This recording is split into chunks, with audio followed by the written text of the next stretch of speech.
What if I told you that Gary V's ad agency got a country artist with 300 monthly listeners paid the big bucks from a brand? Not 300,000, 300. Chase McDaniel, like you mentioned, only 300 monthly listeners on Spotify. So if you're starting out and you don't feel like you have all the views and the followers, it's still possible. Every artist thinks the brand money starts after the blow up. You get the streams, you get the followers, then the brands show up. But the guy who actually makes these deals says that you have it backwards. His name is Mike Boyd, and he runs music at Gary Vaynerchuk's ad agency, VaynerX. They've done everything from Charli XCX during Brat Summer, custom songs with Lil Baby, and that 300 listener country artist, Mike's team got him paid for his third song ever, which now sits north of 1 million streams. But Henry, why would a big brand want to work with a little artist like me?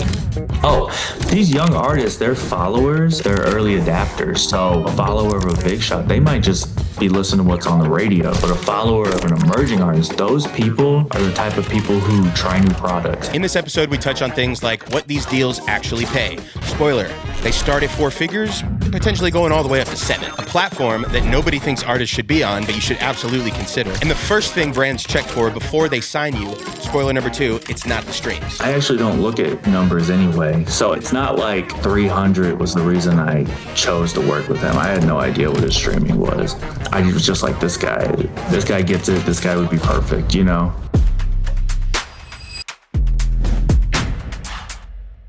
Well, Henry, they said we couldn't do it, and we just proved them wrong each and every week. We got Mike Boyd on the podcast. When will they stop doubting? God, I'm sick of the doubters. Don't stop doubting when you get Russ, bro. Yeah. You saw the series? Don't bring that up, man. We'll get Russ eventually, man. Hey, can you make an intro? Yeah, right. Oh, man. Maybe. Okay, perfect. I don't know.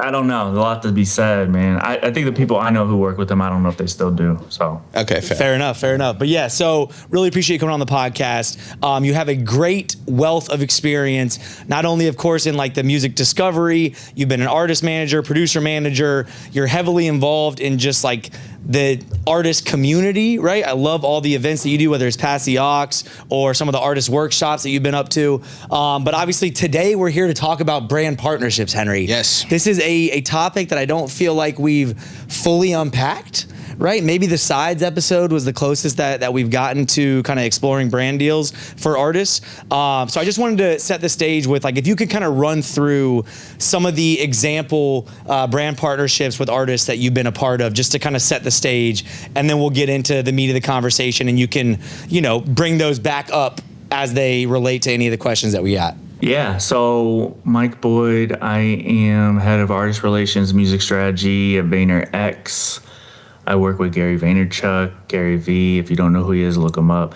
And when it comes to working with musicians, I've worked with some of the biggest all the way down to those that are just starting out. I've worked with musicians who are internationally known all the way to musicians who don't have a manager yet. So I could dive deep into the specifics and how we view working with musicians. But yeah, like you mentioned, to give some names, Charli XCX during Brat Summer. Let's see, Lil Baby, made a custom composition with Lil Baby. Chase McDaniel, like you mentioned, only 300 monthly listeners on Spotify. I don't know the other platforms. But yeah, Chase is great example of someone who is starting out. So if you're starting out and you don't feel like you have all the views and the followers, it's still possible. Yeah, this guy has almost 500,000 monthly listeners now. Yeah. And yes. that's what I just wanted to make sure that, people understand about Mike, is that he has, to your point, worked with, international global superstars down to securing brand partnerships for artists with no fan bases, basically, right? This is possible. So wherever y'all fall in that spectrum, like, this shit is possible, and it should be something I think that they're thinking about. I mean, is there a point in someone's career that they like, is it too soon to be approaching brands or thinking about brand partnerships, or should that be from the jump something that artists are considering? You should approach the brands whenever you feel necessary, whenever you feel like you have something to say. I don't think it's too early. I don't think it's too late. The brands, a lot of what we do, and I operate differently than other ad agencies, but a lot of what we do is try to storytell with people who authentically connect with our consumers. So y'all, for example, I don't know all the things on that wall, but if I was a brand and if I saw one of our clients and I said, hey, these guys are getting traction and they love talking about music and they have this video game on the wall and that's the video game that we noticed all the consumers of this beverage are playing, we would throw you on a deck and talk about you in the office, because it's just real. I don't think you're putting things on that counter that you hate. But also, just for your information, we can make space on the wall if we need to, Mike. Just talk to us. Yeah. Yeah, but you know what? That's something that's really funny, and I'm glad you said that because a lot of agencies operate that way. I don't like to, because I've seen it backfire. So, for example, if a musician is a vegan, I don't want them working on a chicken campaign. I don't want that. Sometimes I've been in rooms where, and that's a real example, but I've been in rooms where record label execs or agents or managers, they just say, hey, yeah, what brands do you rep? Because that's what we want to, those are the ones we want to work with. And I'm like, oh my God, I hate that. Because like what you said is funny and it makes sense that people would say that. That's totally fair. But the way I operate, I try to get rid of all the risk. So yeah, I've never done it yet, but I want to FaceTime someone and be like, hey bro, open your fridge. Like open it right now. Yeah. No, I personally know an artist, someone who may or may not have been on the podcast, who I'm a big fan of. He recently did a brand partnership with a liquor company, with a spirit, and he's sober. Doesn't drink. Interesting. Doesn't drink. Yeah. And I called him out. I said, bro, that check must have hit different because what are we doing? And he kind of rethought. I think he was like, the gears were turning of like, maybe that wasn't the right move, right? And like sobriety isn't this big part of his forward-facing brand. I know him personally, so I know he doesn't drink or smoke or do any drugs, right? But I found it odd. And so if some of his fans also know that he doesn't drink, I would think they might find that odd too. So I'm glad that you said that, and I'm glad you made the joke. You know what I mean? That because it's not something you should really do. I think it just makes the whole process easier. It's why like the Tia and the Bojangles collab is one of my favorites. This is a fast food chicken place she actually worked at and actually really enjoyed. So, and that kind of link up it makes the whole thing easier, right? I think it makes her sound easier for her to like talk about in an authentic way. It's more meaningful, and we're allowed, the artist gives us permission to help tell their story. So with that guy, I don't know what his story is. I don't know his relationship with that brand, right? But if he is going to put out there, hey, I drink this, that's a little tricky, Yeah. Especially for a fan like you, or even if you're not a fan, a person like you who knows something about him, then they kind of got to come clean a little bit because it's very dangerous to the brand. If we're like, yeah, look at our new spokesperson, and then all the fans are like, lies, you know what I mean? Yeah, for sure. No, I don't think the brand did enough due diligence because to be honest, it's like, why would how do you market it without drinking it? Exactly. Yes, he's a poppin' artist, but like there's a ton of poppin' artists that probably would gladly drink the product and do drink the product already, right? That would have been a little more authentic to the story. Yeah, interesting. Yeah, I told my best friend, Rich the Kid, I said, hey, bro, you can't finesse a finesser, I love it. Shout out, Rich. So you've had these... it was relevant, but I lost it. So you've had these soundboard sessions where you've asked artists like what they hope to get out of brand partnerships, okay? And I want to just have you articulate maybe the most common thing that you heard amongst artists that you asked that question, because I want to know if our audience out there is thinking that same way. You know what? The most common answer is that they want a brand that aligns with their values, which is the most common answer, surprisingly, because that's a pretty good answer. Yeah, so it wasn't the money? Yeah. No. That's awesome. That's like surprising, weird, honestly. That's so weird, yeah. Yeah, that's really weird. Maybe they like had heard me say something. That's really strange. But you know what? Yeah, I don't know. I do think a lot of people need money, and that's like obvious. But there's other ways to get it than a brand. It's a really touchy subject, right? It is weird to me. It's strange that almost every answer was aligning with my values. I think the money thing too, it's like people think about money first, but it's like if you catch yourself, spending a lot of your own money with a brand, there's ways that you can do deals just for free product. I don't want to overlook just, we can cut spending as well. That's not maybe direct revenue coming in, but it's kind of the equivalent. If it's someone you already use and you love, whatever their product or service is, we can be doing deals for just free product as well. I don't want to count that out as an option. Yeah, I definitely want to talk about like some of the deal structures, later on. But like when a brand comes to you looking for, artists to partner with or music for their campaigns, what are they looking for? What's the most common thing that they're looking for? Most common thing that they're looking for is to reach the consumer that they're trying to reach. So I tell these brands, working with the arts, like working with musicians, you already won. Baseline. You're supporting the arts as a major brand. You already won. That's great. I love it when the brands want to work with musicians. That's my whole thing. Now, we pick the musician based on who's going to deliver the value that the brand is looking for. So, for example, if a brand wants to reach a certain part of the country and they want to reach it with consumers who, like I mentioned earlier, play video games and maybe ice skate. Now, it's a little tough. It might be very relevant for that brand, but when you go on the internet and look at all these profiles on various social media platforms, you're not necessarily seeing musicians post about ice skating and playing video games. That's where me and my team come in and we meet with musicians every week. Tyler Walsh on my team, he has a content series where it says, he goes up to musicians and says, hey, what do you do for a living? That's great. Really great content series. Some of his videos get 80 million views. So Tyler's always meeting new musicians. I'm always meeting new musicians. Gary Vaynerchuk meets new musicians. And so we're getting a lot of inbound. I'm learning a lot about people. I'm a dad. I talk to musicians about being dads. I am from St. Louis. I might talk to a musician about being from St. Louis. I lived in Atlanta for a little bit. I used to tour manage. There's a lot of things that come up.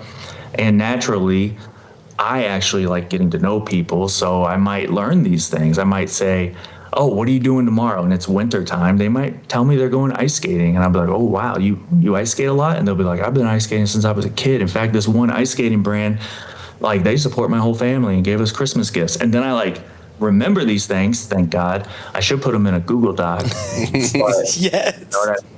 But yeah, I remember these things. And so when the brand says that, I'm like, oh, so this is a good example. The brand says all those things I mentioned.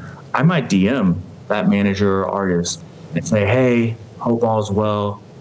Quick question, we're working with all these brands all the time. I'll be like, have y'all been playing any video games? Are y'all into sports? Have you guys have any strange interest as of late?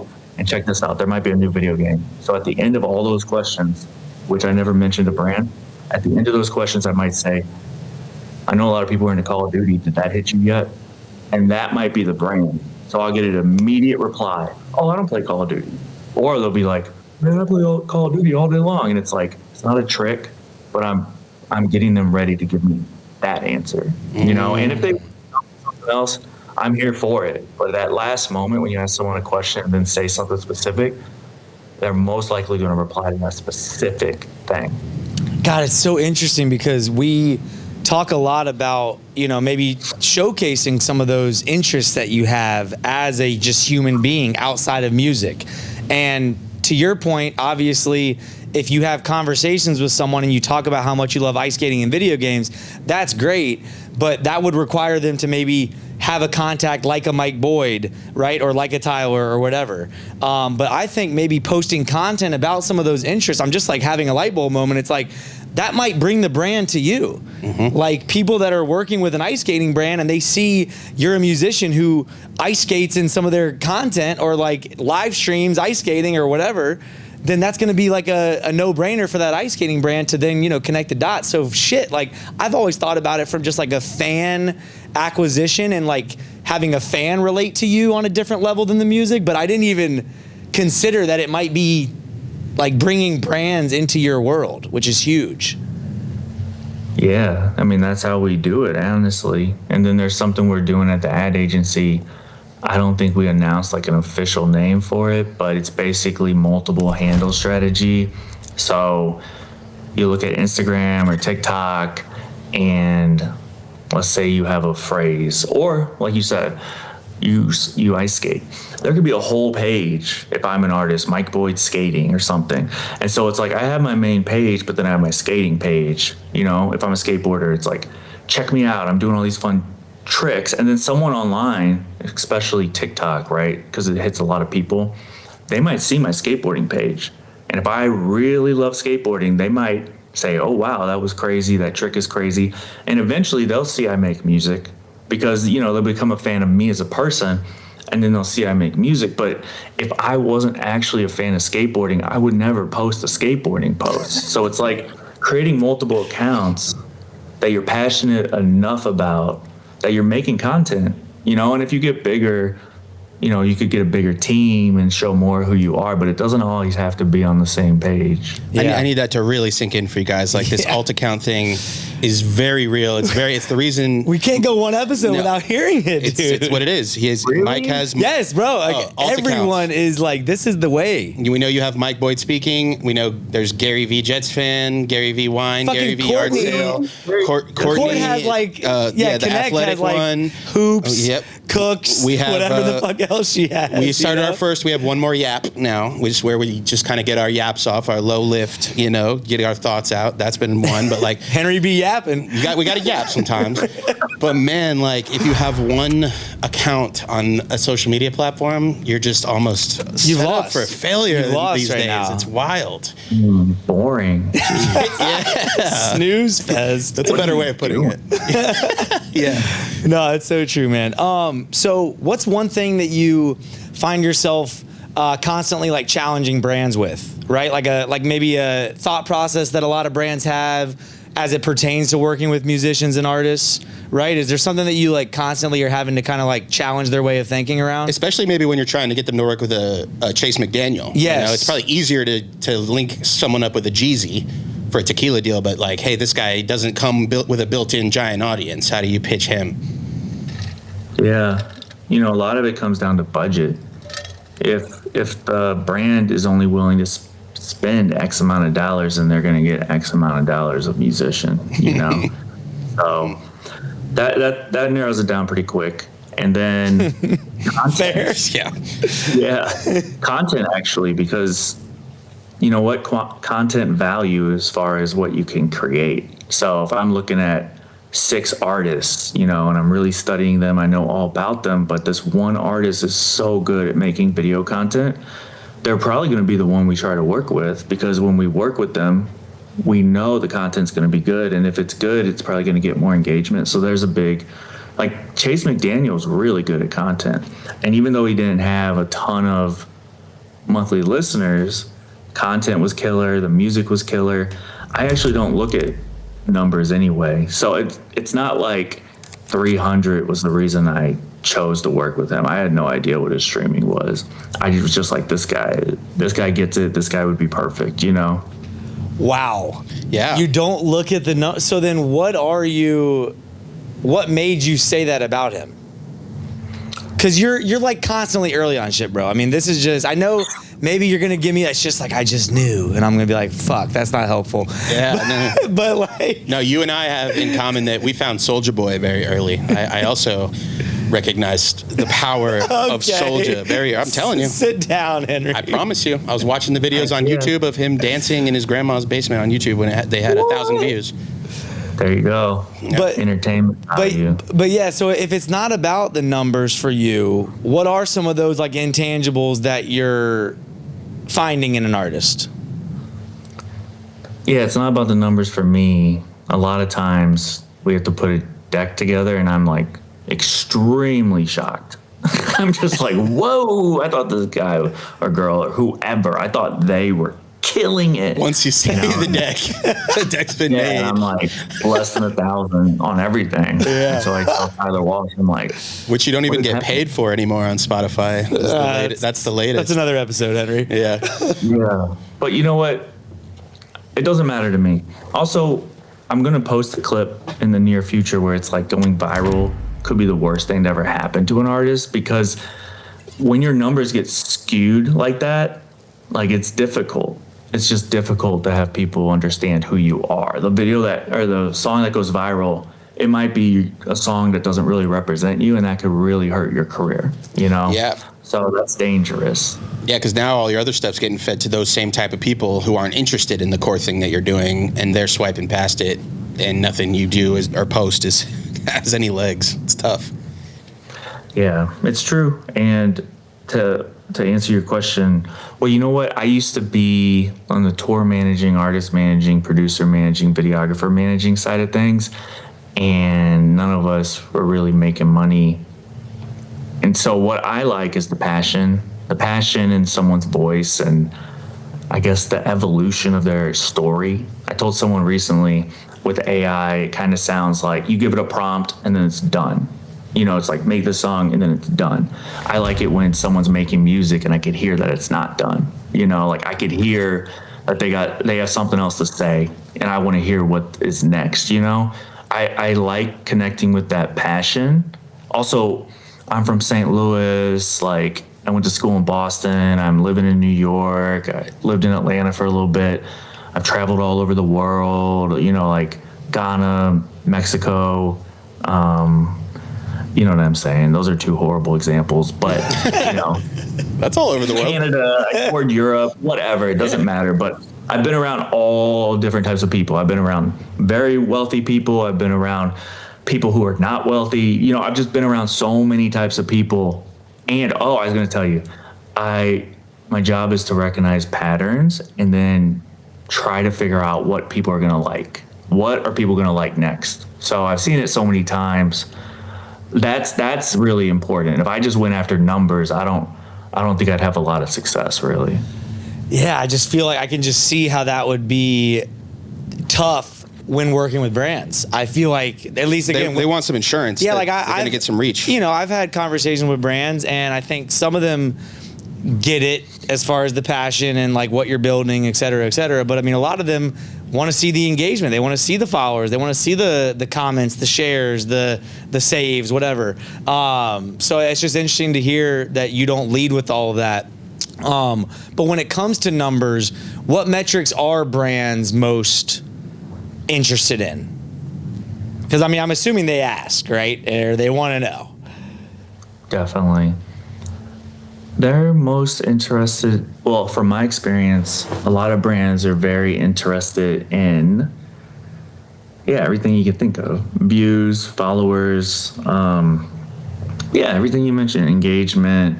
They're interested in all of it because they want to know what it's going to look like when they get involved. And so that's the best way for them to get a gauge of what it's going to look like when they get involved. That's correct. Okay, yeah. I guess just the pitch, like, it really is so important, you know, because OI Glass obviously took a chance with Chase McDaniel. You know, he had 300 monthly listeners. Now the song has north of 1 million streams. You know, that's a risk they took, and it paid off. Oh, you know what? Because also he didn't have a lot of songs. Yeah, I think he had 2 songs out at the time. That was his 3rd song.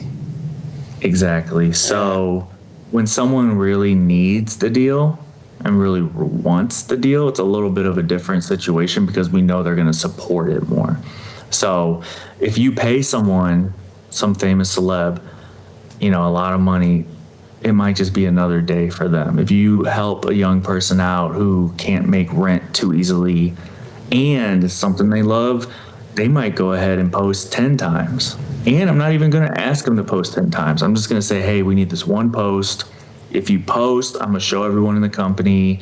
This will help you get in the door. A lot of times, musicians need to pass background checks and all this different stuff before a brand will work with them. But then once one brand works with them, they're kind of open to the rest of the brands. And it's just good to get in that system. But, you know, like I said, if I see someone's fridge or I know something about someone, one time I met this artist to like connect her with a brand and get a conversation going. And then I saw her dad was wearing the shoes made by the brand. And I was like, wow, that's crazy. And then eventually Tyler Walsh on my team, he flew out to LA to give the guy hand-to-hand Father's Day gift. Wow. You know why? Because I wanted to do that, but I couldn't travel at the moment. So, and actually that really, I don't even know if everyone knows that. That's just something I wanted to do. That's amazing. I never thought about like someone that needs it is probably going to work harder. Yeah. And over deliver. Absolutely. So I think, if we can kind of dive into a few of the examples in a little more detail, I think that would be helpful, right? Because we've been kind of alluding to this whole Chase McDaniel, partnership, right? And how he was early on in his career, didn't have many songs out, didn't have many monthly listeners, was making videos, interesting videos, etc., but still, for all intents and purposes, emerging, right? And then we mentioned the Jeezy deal, right, with the tequila brand. So let's just unpack. Like, can you describe what the Chase McDaniel partnership was in a little more detail, just so everyone can kind of have some more context? Yeah, because they're different. Lots of different types of deals. Yeah, that one we needed a custom song. Mm-hmm. We needed someone in that part of the country. Tennessee, Kentucky.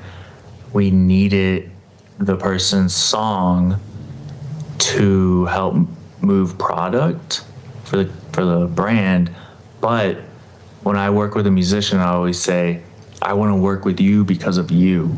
So do your song. Maybe you don't say the F word, maybe you don't say this, but please make a song you're proud of. So I say that from the smallest artist to the biggest artist, because if the song's not good and they're not proud of it, we lost. They're not going to promote it. Their fans aren't going to like it. It's not believable.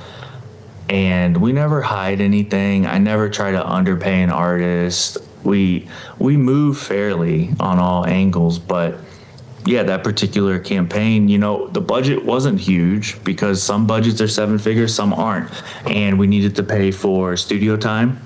We needed to pay for the musicians' time. They're doing what they're known for, so you have to pay very properly for that, and we also shot a music video. I don't take money from anyone's music, so they own the song. I don't even want to be involved in that conversation. And that was the deal. It was, they trust us as much as we trust them. I am a good person, believe it or not. So when I talk to some people, they pick up on that and I tell them the truth. Sometimes I tell these artists, if you get a brand offer from a different company, I'll look at it for you. You know what I mean? I'll give you feedback. Like, I'm here. I tell the young artists, we might never work with you ever, but like, I'm still here because I like supporting, man. I used to be on the side. I would say we never got a brand deal, but we did get one. It meant a lot. We got $6,000 to do a show in New York with one of the brands. Crazy, and now I'm giving artists more than that often. So it feels good. It feels good putting money in people's pockets. I'll tell you this. People don't really know this, but this speaks to who Gary Vaynerchuk is. First time we ever did a brand deal and got some artist money, gave them some money. They received money for executing on the deliverables. Gary texted me on the side and he said, hey man, we did it. We put some money in a young artist's pocket. And that meant more to me than anything, I didn't know he'd text me that. He's a great guy, but you see what I mean? It's like, we want to help people. We just want to. So it's great. I'm so blessed that I get to, not everyone's in that position at all. That's amazing, man. Yeah. Holy shit. So, as far as like custom songs, is that one of the more popular requests that brands bring to you? Or I guess, what are the different types? Yeah, like what are the different types? That's what I'm trying to get to is like, yeah, custom song. What other ways Content have you seen artists partner with brands? Yeah, custom compositions, social media posts. There always is the creative direction. So if you book someone, for example, if I'm working with you would have better ideas on how to run a podcast than me, because that's what you're doing all the time. So even if we were making our own podcast, it'd be pretty cool for y'all to be involved as creative directors, which would allow me to pay you to work on it, but it would be someone else's podcast. So then you would promote it because you would be proud of your work, which would be great. And maybe that's what I want. But then the other person's going to post a lot of content because of their part of it. So we get creative with all the campaigns and all the offerings. It's really, you know what? There's so many different musicians and so many different ways that musicians work with brands that we just get creative. We get creative. So we've done custom compositions. I have licensed and synced before. I don't do that often. We put musicians as talent in commercials. And sometimes we pay a musician to go live, perform, and then we pay to stream a couple songs. It's mostly social media content, I would say, because content It's king. in so many different forms. Yeah. So how does it all work? Does a brand approach you? Do you have a roster of brands that you're constantly thinking about? Like, how can we bring music and musicians into their campaigns? Like, what comes, a chicken or the egg type of thing here, I guess. And adding on to that for our audience, they don't have a Mike Boyd in their corner. Maybe what are some ways they can be thinking about getting some of these deals themselves? I hate to interrupt this episode, but guys, I got one thing on the mind right now, and it's data. I can't stop thinking about it. All the artists in 2024 are winning because of data. They know who their fans are. They have access to their fans. Do you? Spotify's not telling you who your fans are. Apple Music ain't telling you who your fans are. But our friends over at DistroKid created a feature called Hyperfollow. Every single release, you can set up a pre-save campaign with a Hyperfollow and get access to every single fan's email address. Now you can let them know when you have a show coming up, when you're dropping exclusive merch, when you're going live. And without the data, you're just bound by the algorithms of TikTok, Instagram, YouTube. No more relying on those platforms. We're going straight to our fans. DistroKid is the best DIY distributor. You can upload unlimited music for a ridiculously low rate. And you're gonna have access to features like Hyperfollow. OMTdistro.com, you're gonna get 30% off when you sign up for DistroKid, and you can start collecting your fans' data today. Henry, let's get back into it. Yeah. At major ad agencies, the client is the brand. So then the client explains what they want to do, and it's a retainer. So in that sense, we're connecting the dots and making sure it happens in the best way possible. I do not rep the musicians at all. Sometimes musicians will come to the office and explain to me and my team, especially the famous ones, I'm doing this, I'm trying to do that, I just wrote a book, this, that, etc. It's really great for us to know. And whenever a musician's in the office, we try to create content. It's great for the office. It's great for our employees to be excited and, oh, wow, I just saw someone. That was crazy. I love my job. Like all this fun stuff. But and it's true. I think if you work at VaynerMedia, a lot of people do love their jobs. Our retention rate is through the roof. People like working there for years and years and years. So, darn, I forgot what I was going to say. But yeah, just because an artist wants to do something doesn't actually mean we're going to do it. I would say for the young artists who don't have someone like me in their corner, really it's just the content. Also, in 2026, it's hard to be big as a musician. So it's an interesting time, which is actually not the worst for brands and brand partnerships because it slows down a musician from becoming huge. I know some musicians who I think 10 years ago would be out of here, and right now they don't even have 1 million followers. But if they were out of here, I would never want to work with them because it would be so hard to hit the targets I'm going for. They would hit everyone and make me pay accordingly for that reach, but that reach wouldn't be what I want. Yeah, so, I'd rather have like a more targeted audience. Like this, the fans of this artist are almost definitely going to like my toilet paper brand or whatever it is. These more niche, like very targeted audiences. It can work in your. You don't need 1 million followers, is what I'm saying. Why is a toilet paper brand? I don't know why that was the first one I went to. Because he's shitting on all y'all. Let's go. Come on, Sure. bro. I got you. Yeah. I'm bringing it around. Yeah. hey man, it could be a toilet paper brand made in Atlanta, That's true. That's true. Yeah, I mean, I think we're just in such a landscape now where niching down your audience has so many benefits. Yeah. Yep. Like, That's right. I mean, because you're coming at it mentioning that it has brand partnership benefits, we talk about it a lot from just, it has benefits to like finding your core, A deep fan right? connection. And like finding super fans, right? And building community.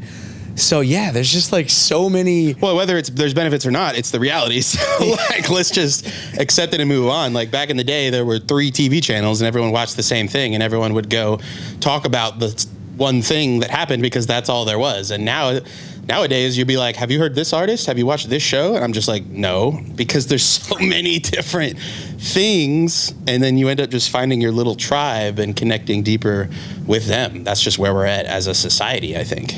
To add to that, a lot of the connections now are through experience. So all 3 of us are listening to different things, but if we go to the same event, now we have a shared memory and connection. And those different things are a part of who we are now and who we listen to, but we all remember the same thing. So that's kind of special if you think about it. Yeah, Definitely. IRL, man. Well, so that's kind of a perfect segue. So how much of the brand partnership world is digital, online, social media, content, etc., versus more experiential IRL type of activations? In 2026, it's becoming hand in hand. For example, if your podcast was sponsored by a certain brand, and it probably is, right? I just don't know because what brand are you guys sponsored by? DistroKid. And if you want 30% off your first year to get your music out into the world on all the major platforms, you can get 30% off by going to omtdistro.com. And you're also supporting the podcast at the same time. So appreciate you guys. Like, comment, and subscribe, by the way. 75% of you are not subscribed to the channel watching right now. We can change that. We can move that number a little bit. So thank you. Have you ever used DistroKid? Absolutely. Yeah. Well, there you go. Did you like it? Yeah. It's so easy. Yeah, it's great. I mean, it's for the price and the value and the tools they give you, it's genuinely quality. True. Do a lot of artists use it that you know? Yeah, absolutely. Yeah. I mean, Damn near everybody. I think about 60% of the world distributes their music through DistroKid. Artists get mad at DistroKid because they expect them to be this handholder distributor that they hear about, and they're a small team distributing 60% of the world's music, and they're not that. And I think they catch unfair flack for that sometimes. But yeah. Yeah. Artists, man, they get upset. They're just upset. Have you ever met a happy artist? I don't know. Yeah. Yep. They are. Why y'all so upset all the time? Hey, Laugh artists. a little. Hey, artists. Have some fun. Relax. See, I mean, that's a better ad for that company. You know what I mean? I like them. I'd use them. Yeah. There you go. Perfect. I don't know. But yeah, so I don't even know what I was talking about. DistroKid, y'all heard that? IRL. Yeah, sorry. Yeah, IRL. So man, go ahead. You have an event, and then you make a bunch of content, but you can't make content without the event. Yeah, that's kind of the good thing about IRL is that you can get the digital from the IRL. You can't really get the IRL from the digital. Do you think that translates really well online, like that type of content from IRL events? Maybe more than just like content native built for just digital? Yeah. Yeah, I think so too. Yes. Yeah. I mean, for me, I look at like LVRN, right? Who we've had Amber Grimes on the podcast now twice. And we've got Justice, I think, coming in on Thursday, by the way. But anyways, so. We're going to ask me if my schedule was open? No, but it will be. For Justice. And I think what they do really well is exactly that, where it's like, they'll do these IRL, experiential activations, whether it's like Summer Walker out doing, crazy shit, or Black or whoever it might be, and then amplifying that online. So is that kind of how you look at it too with the brands? Yeah, I do. And so my thing is all about storytelling. So if a brand helps a musician tell the story, that's a win. At an IRL event, if I gave the microphone to a musician and helped them tell their story, now their audience, their fan base knows more about them, that's a win. And I wouldn't work with that artist unless I knew it was authentic. So really, I even tell artists sometimes, hey, I know this about you. Are you willing to let people know that about you? And sometimes they say no. Sometimes they're like, you know what? I don't want people to know that part of who I am. But if they say yes, now I could say, well, why don't you let us help you tell that? And then the brand social handles, it's about distribution, exposure, collaboration, and it's fun. If I know a lot of musicians who I know so much about, and they don't tell people who they are. They don't tell people a lot of things. But if they're willing to, let me know. You see what I mean? What's one of the most surprising campaigns that you've done recently? Right, like one that you were a little nervous about, weren't sure how it was gonna go, and then it just My mind's going to fucking worked. Lionel Messi and Duracell. That was kind of wild. That's true. VaynerX, baby. Huge. Let's see. One that I was nervous about. Yeah, like one that you felt was a little risky, right? And maybe even the brand was like, all right, Mike, fine, I'll fucking trust you. Yeah, I'll trust you, but I'm a little nervous about this, and then it just worked.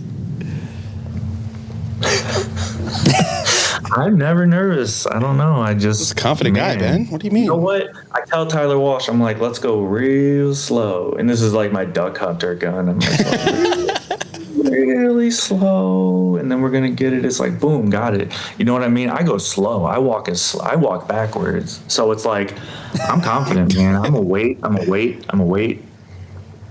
never gonna wait too long. Because if I don't wait too long. I might wait too long for certain people. They might be so angry. But now that I live in New York, I like being around people who are angry. There's some angry people there, yeah. No, that's I like being around people who are really angry. That's why he likes artists. He just talked about how upset they were. He loves being around upset artists. Okay, the artists are clicking off the episode, and we keep calling them We all love you. angry. We love you guys. It's a joke. Okay, we love you guys. Yeah, for sure. But so what do you mean when you say you go slow? I think I know what you mean, but I'd rather you make sure that I know what you mean. Oh. I go slow. I mean, I try to go slow. A musician might have a good moment, right? And I am so excited that I'll be like, wow, this artist is out of here. This video is crazy. This song is the one. And unfortunately, I don't know how often that ever happens. You know, it's always step after step after step after step. I used to be the first person to find people, and I loved it.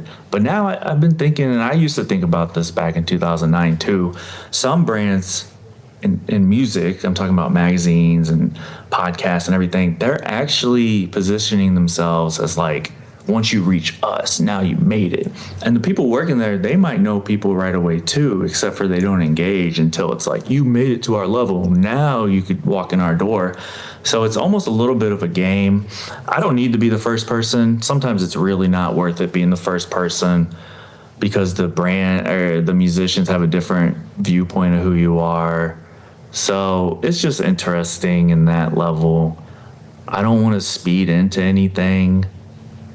And when we're working with a brand or an artist, sometimes the slower we go, the more successful it is. It's not, you know what? It's not a lot of opportunity for people to mess us up. So if you go real slow, that's another thing. I guess if you go slow, you'll hit every step. If you go fast, you might miss a step. And then you have to go back and redo it, which will actually slow you down. That makes sense? And then with you having kids, my daughter... and you guys might know this because it seems like you've listened to everything I ever put on the internet. Yes. My daughter, sometimes, you know, she'll get so upset. She's trying to open something and she gets so upset. And, just like an artist. Oh, no. Just like the artist I like it when people are mad. So she'll get real upset. And so I tell her, I'm like, hey, if you want to do it, and you really want to do it, you got to go slow. And then when she goes slow, she gets it open. Because if she's going too fast, it's like, she'll never open the bottle. But if she goes real slow, then she'll get it done. And that's just, sometimes it's best to go slow and actually do it. That's why in Duck Hunter, you're like waiting. Also, man, I like going slow. I'm trying to chill. Are you a Buddhist? No. Next question. Maybe look into it. No, but I don't know. I guess I just think like I don't know why I say no so quickly, by the way. My wife. You didn't wait to respond to that. You weren't patient with that answer. Well, sometimes, yeah, man, I'm not perfect. My wife is like, hey, the way you reply to questions and the way you speak kind of throws people off. So Interesting. No, so I guess my brain's going towards part of me suspects that there are some brands and some opportunities that you need to strike while the moment is happening. Is that not true for what you see? Right? Like I look at like the coconut water shit with Trim. Yep. Right? They like made a coconut water like custom drink based on that whole moment, like that whole viral moment. How much of what you do with brands is capitalizing on those like time sensitive opportunities, or is that not how you work? Like reactive versus proactive? Yeah. well, a smaller brand or a smaller artist, it's easier to move fast. So it really just depends on who you're working with. And then sometimes if you're the second or third person, it's still not bad, because then you could do a recall to what happened. So, everyone's going after the viral moment. Everyone's trying to move really fast. And then I'm like going as slow as possible over here. And so everyone else gets the same ad. Whereas, when I engage, it's like, hey, look at these funny ads, suckers. You know what I mean? It's it's like we do an interview. Tyler Walsh, he does an interview with someone. 50 people do the interview the first week. They all get the same answers. We look at the answers and what was said, and then we could take the next step with our questions. So honestly, life is life, man. If I'm not first, I could be second, I could be third, I could be last. But here's the funny thing. But when I do it, I mean it. See what I mean? Like when I do it, I do it. Like when I execute, it's happening. Yeah. See what I mean? I like Interesting. that. I like that. Interesting. So let's talk a little bit about some of the deal structures, right? Because there's like a few more like technical things, right? Can you give us like a small, mid-size, and like a massive brand deal example? You don't have to name names, but I'm talking like just give it, like I want them to understand like the potential financials of some of this stuff, right? Like flat fees versus like rev share kind of deal. I don't know how it works either. Yeah, I mean, just in general, like give us, kind of one of the smallest campaigns you've ever done with an artist, and then the biggest campaigns you've ever done, and maybe something in the middle, just to give kind of the range. And again, you don't have to name brands or name artists, but just so they understand what's possible. Yeah. It could go from 4 figures to 7 figures, 4 figures being in the thousands and 7 figures Super Bowl. I will say the number one way to think about this is value exchange. It's all about value exchange. So you get what you pay for, and that goes both ways, So if you're the company and you pay, like I mentioned earlier, you don't pay a lot of money, you're not going to get a lot out of the musician. If you're the musician and you're not willing to do a lot, you're not going to get a lot of money. So it's really like, it's just math and it's value. A young musician, they might think they don't have a lot of value, but if they take a step back and see where they do have the value, that's what they can present to any company. So you might not think you have a lot of value, but maybe all your friends are creatives in your city, and together you're influencing the city, which is influencing the whole country. Or maybe your music isn't there yet, but something else about you is there already. Or if you tap into your following, see what they're wearing, see what they're doing, see where they live, and also see what you're wearing, what you're doing where you live, because you could really present yourself in a way where brands will, or companies, they'll see the value. And darn, what was I going to tell you? I was going to tell you something. Oh, these young artists, their followers are early adapters. So, a follower of a big shot, a lot of times they're not early to things. A follower of a big shot, they might just be listening to what's on the radio. But a follower of an emerging artist, those people are the type of people who try new products. Those people are the type of people who tell their friends about something. those people are the type of people that are powerful in the rollout of anything, because they're willing to try. They're excited. They're always, people are early adapters in certain areas of their lives, but you see what I mean? It's more exciting to connect with people who are willing to support an emerging artist and willing to put their neck on the line when they share music than it is to connect with someone who's just listening to what's on the radio.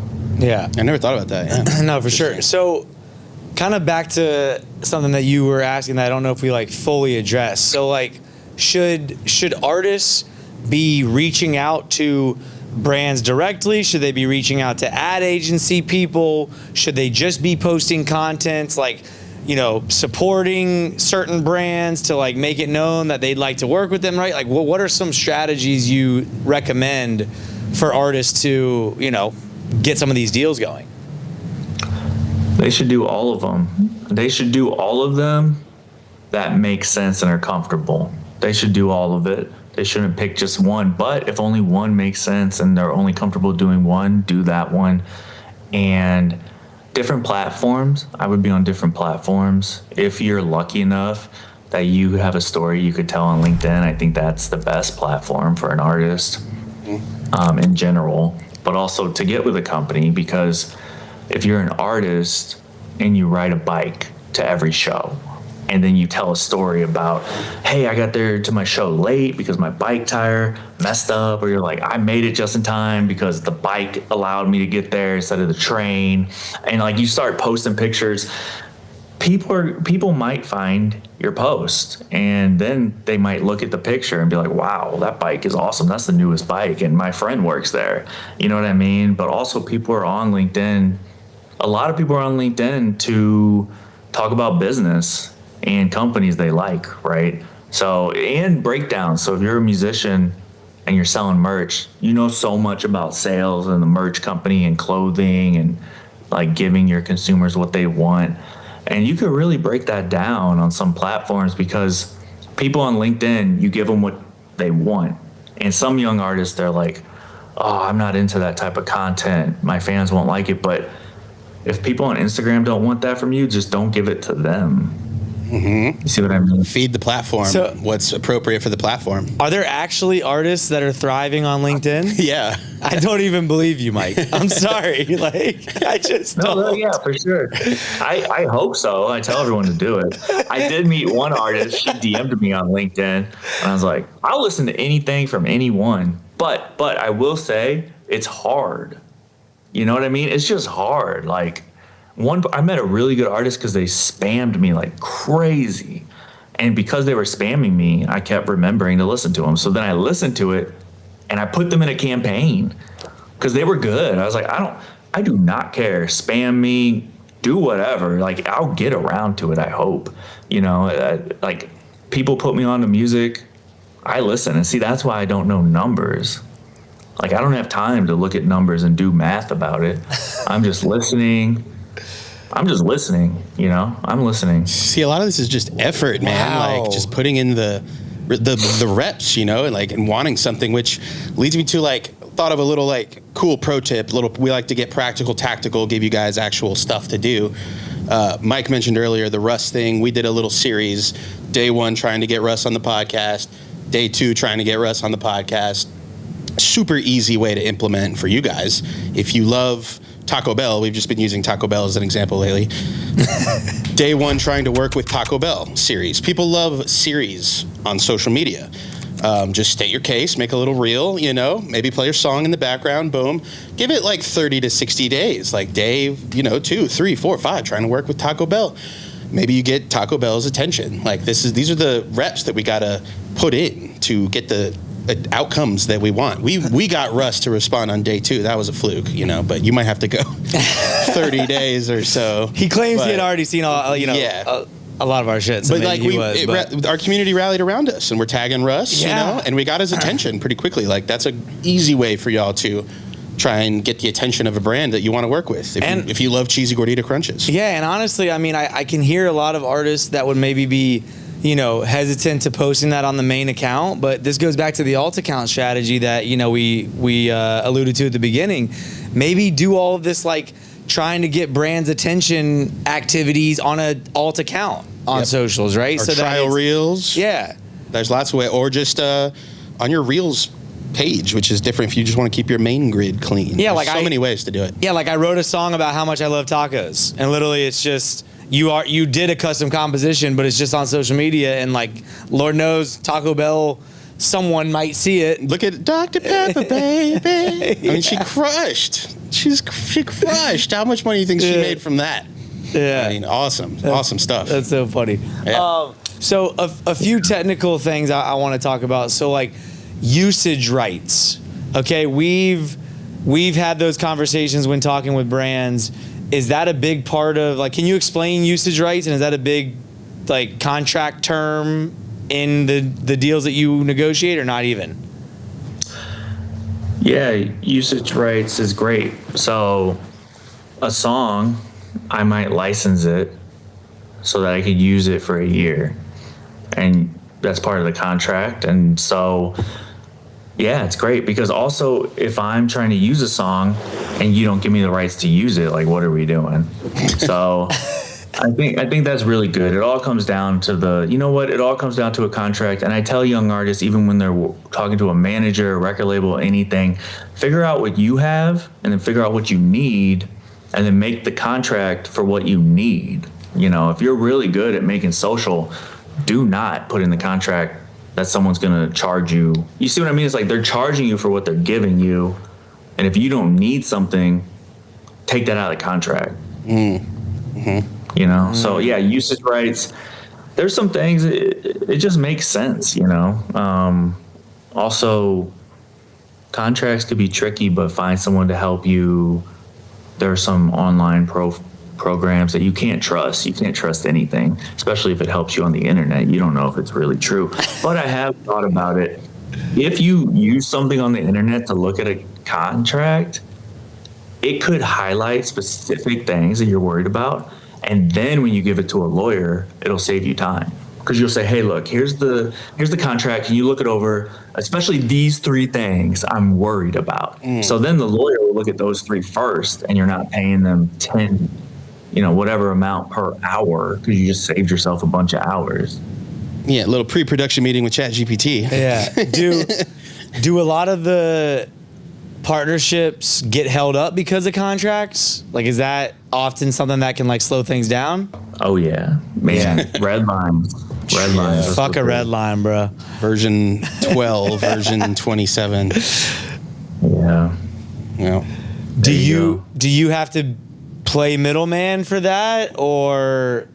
Yeah, a lot of times, because a lot of people work for the artist. So when the artist is like, hey, get it done, it helps get it done. If the artist is like, hey, I know the terms and I agree to the terms, so get it done. Then it's like a lot of middle people aren't like fighting against what I'm saying, It's, or not just me. It's, if the artist is in control.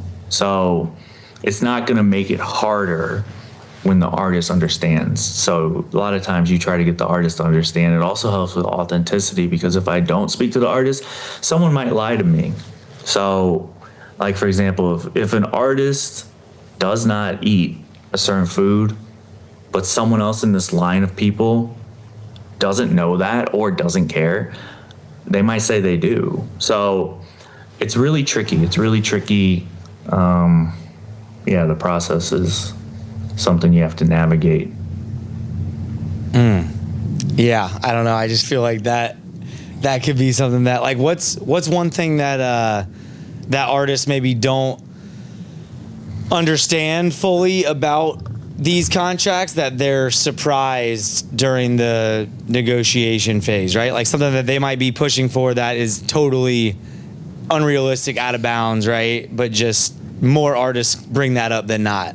A lot of my work is pretty standard. I'll try to think.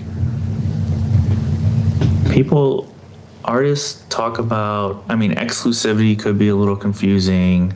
Yeah, well, yeah, let's unpack that. What is that specifically, and what's a standard for exclusivity? Similar to licensing, exclusivity helps everyone feel safe. So if we do a deal, especially the more money that is paid, the more exclusivity is expected, because it's a value exchange. So the value to the company would be, you're going to be on our side for a while. You're not going to take this money and then go post about a competitor. So that's the exclusivity. And similar to touring, there's an exclusivity clause where it's like for the city and the area. So it's like, I booked you to perform at this venue. You're not going to put another venue on your routing, sometimes until this one sells out. So it's competition. There are some funny stories. I believe they're real. Maybe they're not. Maybe you can make it real. It's like exclusivity runs out, and then the competitor hires that artist to make a diss track or something. You know what I mean? Have you seen that? No, but I've dreamed of it. Or someone puts the wrong terms, like you guys are in Atlanta. If Coca-Cola did something or something super Atlanta, you know what I mean? Yeah. It could get fun. We should do that, bro. Like if Fresco Trey, it's moved from DraftKings and then went and made a song about prize picks or something, or call sheet. It'd be kind of wild. Wow. That's why you need exclusivity, man. Yeah. For my marriage, there's a little bit of exclusivity there. Yes, in the eyes of the law. There you go. Indeed. There you go. I'm a dad. I'm gonna get the dad jokes. Yeah, sure. So when an artist is reaching out to, a brand, right? Should they be like including a one-pager, pitch deck? Like kind of what do you think would give them the highest chance of success? Yeah, I'd say like a really quick email that just has like one sentence, 2 sentences, which sounds funny, but It does. you got to remember that, everyone's just a person. So if you hit someone, and I don't know, like maybe you're hitting someone who does want a PDF, but if a musician reaches out to me and it's like a quick note, it's like, hey, Mike, I saw you're working with whatever, sending love, and it's a dream of mine to be in any which way connected. That's a pretty easy email to read. I think a lot of times a goal in business or with musicians is to get the reply. So it's not really about, oh man, I killed it and sealed the deal in the first email. It's like, no, that's a bad idea. Really, it's to get someone to reply. It's to make other people's lives easier.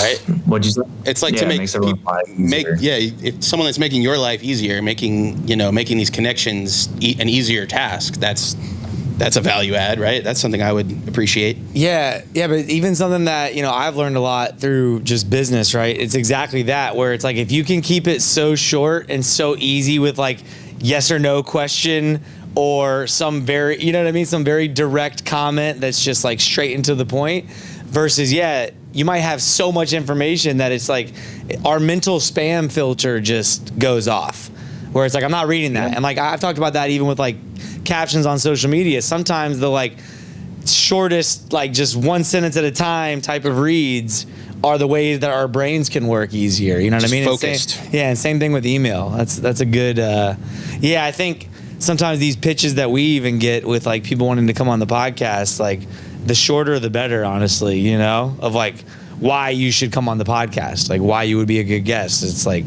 just one sentence, love the show, would love to talk about XYZ. Maybe it's a topic we've never talked about that we want to talk about. And like something like that would get my attention versus some novel that I just don't have time to, honestly, I just don't have time to read. I'm not watching your slideshow. Yeah, and someone could say, I know you didn't get Rust, but I'm the next one, and I'm dropping tracks every week. And this one track relates to your favorite Rust song. See, and then you're like, oh, that's interesting. And it says they're paying attention to what we're doing, even in that short space. Totally. It like sets off like, okay, they're a real person, first of all. This isn't like bot spam. And they're keeping up with us, and they're familiar. Yeah. So that would catch me. You know what? If they want to hurt your feelings, just one line. You're trash. Because you're probably going to read it. Our brains are wired to take in negativity for some fucked up reason. I'm not going to lie. Well, it's just such a quick sentence, Yeah. Trash.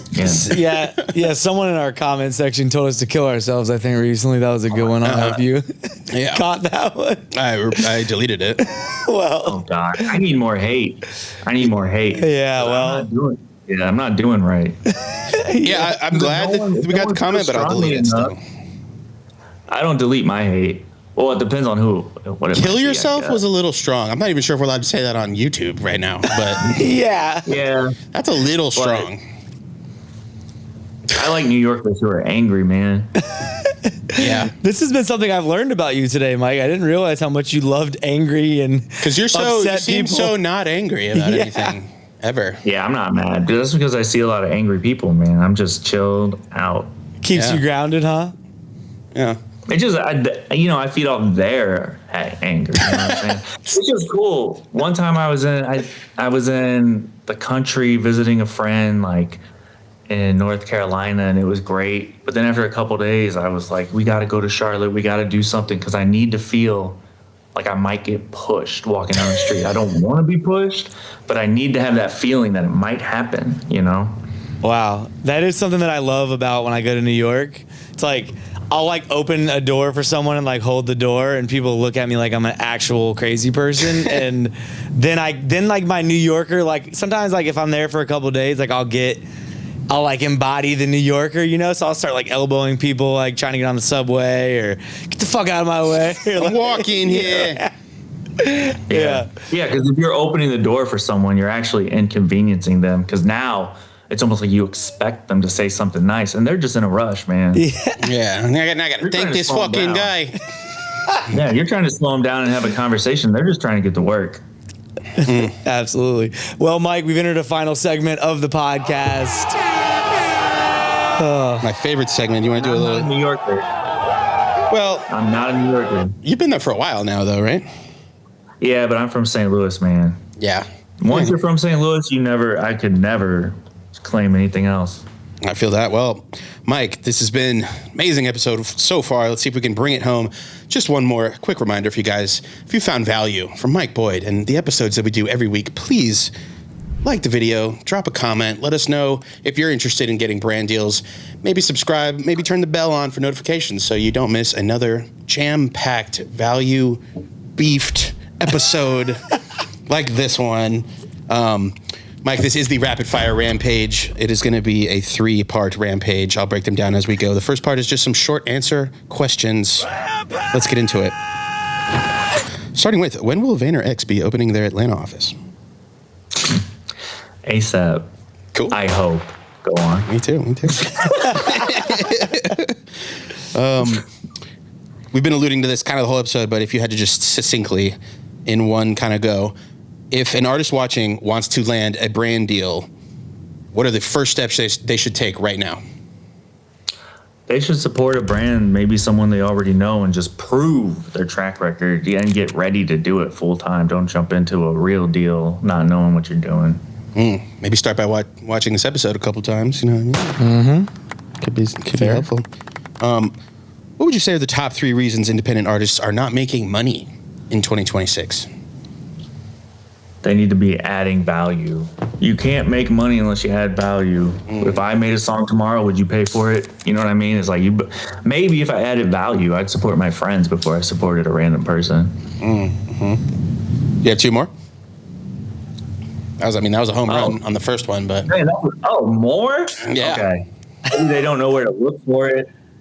Ooh. Maybe if you don't know how to make money, maybe they should take a seat. Ooh. Sit down. I'm just saying, man. You know what I mean? I didn't know how to make money. I didn't know how to make money either. Go sell water. You know what I'm saying? The Water Boys. Mike the Water Boy. You know, Yeah. it's hot outside. Tell something people want to buy. Ooh, that's good. Ain't that the truth? Mike, when is the Monday to Monday podcast coming back? Man, in my dreams, it never left. You know, I'm here, man. I just like in to my talk. reality, it left about 4 years ago. So, Oh shoot. Yeah, I didn't know if the hypothetical example of like us creative directing your podcast was a real. I was like, you've actually done this. We'd be happy to help you out if it's a matter of bringing it back. Yeah. You know, we could talk about that. Yeah. Mike, what are some red flags that brands look for when picking artists to work with? Jail time. Oh. Guns and drugs in your social media posts. Yeah. It's just, you know what? Maybe there's a brand for everything, but a lot of brands don't like those things. So, yeah, red flags, it's anything. I mean, yeah, generally breaking the law or offending people is not great. Yeah. So brand safe is a real thing. Brand safe. Yeah, because you know, business is business, man. You can't support someone who's going to make more than half of your customers upset, right? And then there's moral issues. Also, you know what? There's a lot of musicians on earth. There's a lot. So there's a lot of opportunity to work with people who aren't posting horrible things, you know? Yeah, brands have to be more careful about that than maybe an individual does. Mike, what is your favorite lesson learned from Seth Godin? What? All right. He lit up. Did you see that? Yeah. Oh, I love that guy. Yeah. Favorite lesson learned? I like this one. So business is not necessarily like golf. It's more like surfing, because when you're surfing, you're always adjusting to what's happening and it's always changing. Whereas in golf, there's like a set of rules and you could be really great, but you're not really reacting to a whole lot of things. And life is not normal. Life is not fair at all. So, you know, get ready for it because it's coming. Ride the wave, baby. Ride the wave. Mike, what's the best advice you've got from Gary Vee? To be the bigger person. It's always the best advice he gave me. You know, someone might say something in your comment section. Be the bigger person, you know. People are going through bad days. People are going through very bad days. And also everyone's an individual. I've seen musicians get very upset at major magazines, and it's like, that person probably doesn't work there anymore. And they might have just been going through a bad day, you know? So it's good to be the bigger person. It's just good to be the bigger person. It's the only way you walk away winning rather than holding a grudge. And you can, like we posted a clip the other day of like a tip about meta ads, and we got a comment like, this like strategy is super old. Like, you call this new and groundbreaking? And I was like, well, like, we are trying to support independent artists. A lot of them don't know this. A lot of them haven't even been in meta ads, so we're sharing it for them. And he was like, oh, that makes a lot of sense, and that's fair. Thanks for responding. And I was like, damn, yeah. And then I think he followed us. It turned what felt like my initial reaction was anger. Yeah, no, he cares. I mean, no one's wasting their time commenting if they don't care. Right. You know what I mean? Right. That's actually kind of cool. That's an opportunity to get a conversation going. Yeah, you can get a fan. You can get like a supporter out of what seems horrible at first. Anyway, last one of the short answer. Mike, what is your favorite curse word? Man, I don't have, you know what I like? I like emojis. I like it when someone's really angry and then I write LOL, or you know what I mean? Someone will send me a text. They'll send me a text and they'll be like, man, I can't believe you did that to me, whatever. And I'm like, haha, I know, right? And then I'll get straight back to it. You know, it's like, oh man, you haven't replied to me in a week. And I'm like, yeah, that's crazy. And I'm like, but do you want to, you want to jump on a call or what? You know? I love that. Dude, Mike loves mad people. Yeah, he's insane. He feeds off of this anger, dude. He doesn't have any in his heart himself. No, but thrives off others. It's like, you're really gonna talk to me like that? LOL. You know what I mean? This must be a joke. Yo, LOL might be more offensive than like fuck off. Yeah, Like, it made me matter hearing that. Kind of wild. Anyway, that was part one. Part two is the this or that. Mike, I'm going to give you two choices. You just have to pick one of them, starting with drums or melodies? Melody. Bigger audience or deeper audience? Deeper. Local hero or internet famous?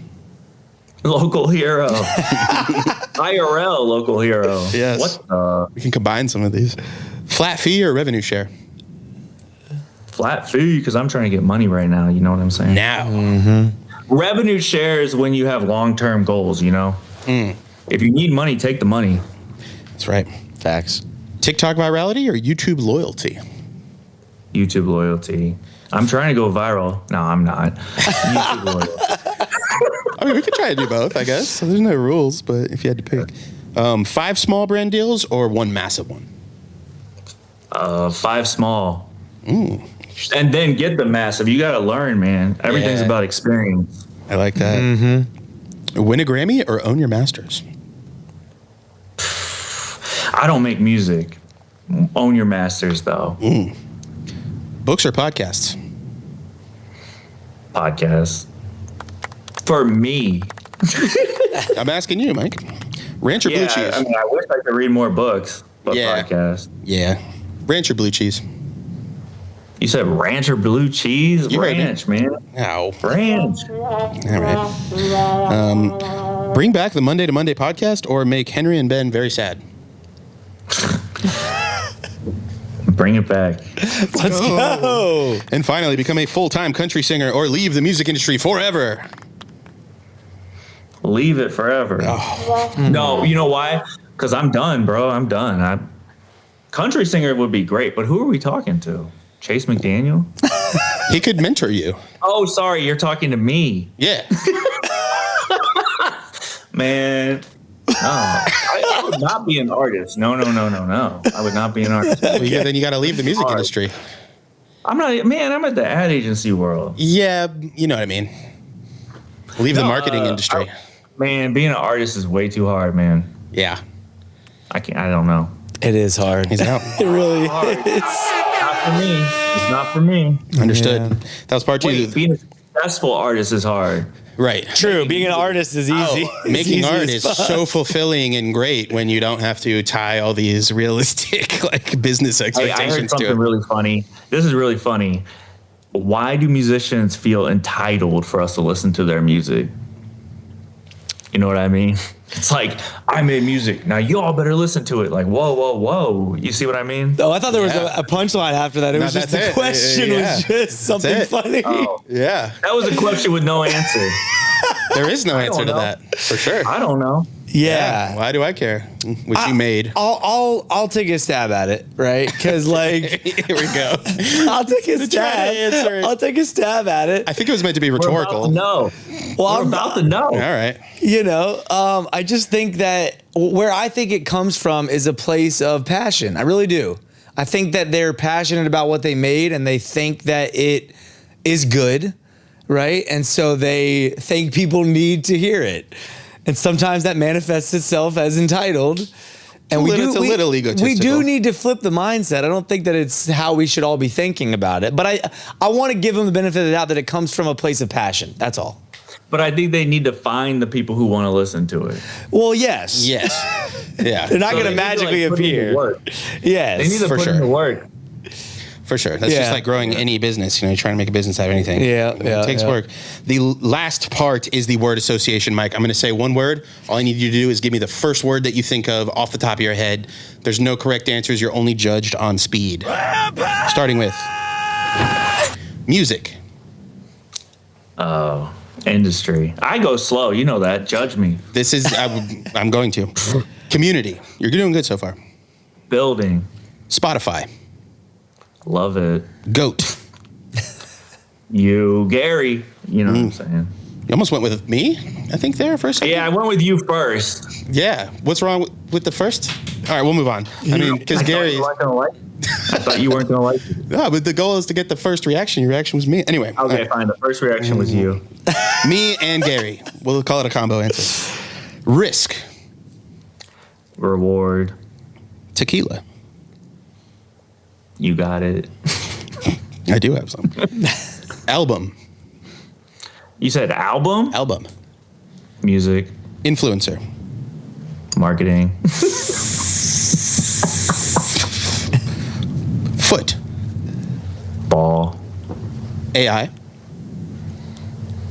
My friend. Pitch. Me. Gary V. My bro. New York. Love the anger. Atlanta. It's been an anger heavy episode. Home away from home. St. Louis. Oh, everything. My Brand. heart just exploded and my eyes saw fireworks. It was like an emotional Oh, wow. response. We definitely can accept that. And brand. deal. Let's go. This has been Mike Boyd. Mike Boyd. Junior. Don't forget the Junior. The JR. That's right. Yeah, man. Appreciate you coming on the podcast. Hope y'all found some value out of this. As always, please like, comment, and subscribe. We're here each and every week, All of damn them. near. All of them. Until next time, what we doing? Getting out of here. Appreciate y'all. Appreciate y'all.